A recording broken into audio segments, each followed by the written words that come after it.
We've lived in this neighborhood for almost 47 years.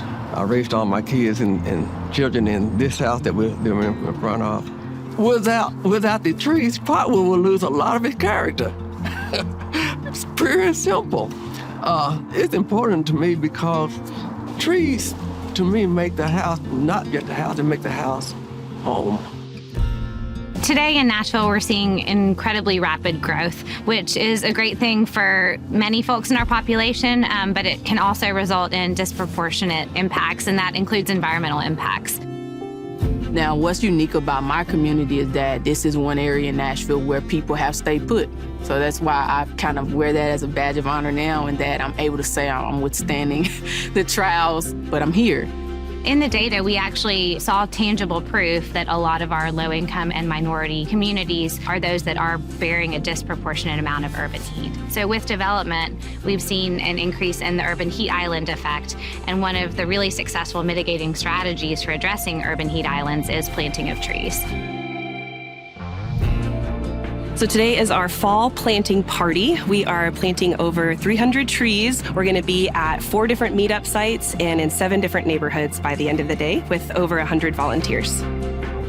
So through the Environmental Justice Grant with the Arbor Day Foundation, we co-created an environmental justice rubric with community members that included factors like access to nearby green space, whether an area was formerly redlined, other things like whether it's a majority-minority neighborhood in terms of racial demographics, and the community members used this rubric to then decide themselves what are the areas of highest priority for planting more trees in Nashville. Especially with an initiative like this, people are starting to realize how they can play a role in shaping their community far more than what they did before. We had a lot of crime, we had a lot of drugs, but people are able to see what little change they're able to offer in the equation and how that may produce a better outcome that's better for everyone.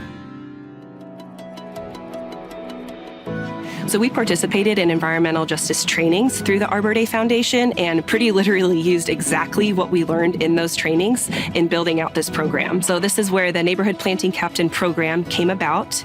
And this is a program where neighborhood leaders kind of advocate for their own neighborhood and encourage their neighbors peer-to-peer in a very grassroots way to get their neighbors signed up for free trees. So it's important to have somebody in that position, such as a tree captain, that people know and have confidence in. A stranger that came to my house and said, I'm offering you a new tree. I'm looking at him sideways and say, what's the catch? And people know me.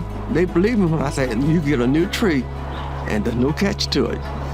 So I don't know what my role is. I don't know what effect I'm having, but that's what gets me up. And it makes me choose to plant another tree, to talk to somebody else that may or may not know about this program and say, hey, we have these species.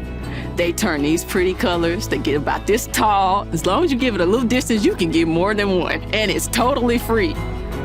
It's a small act that makes a big, big change. Are you willing to do that?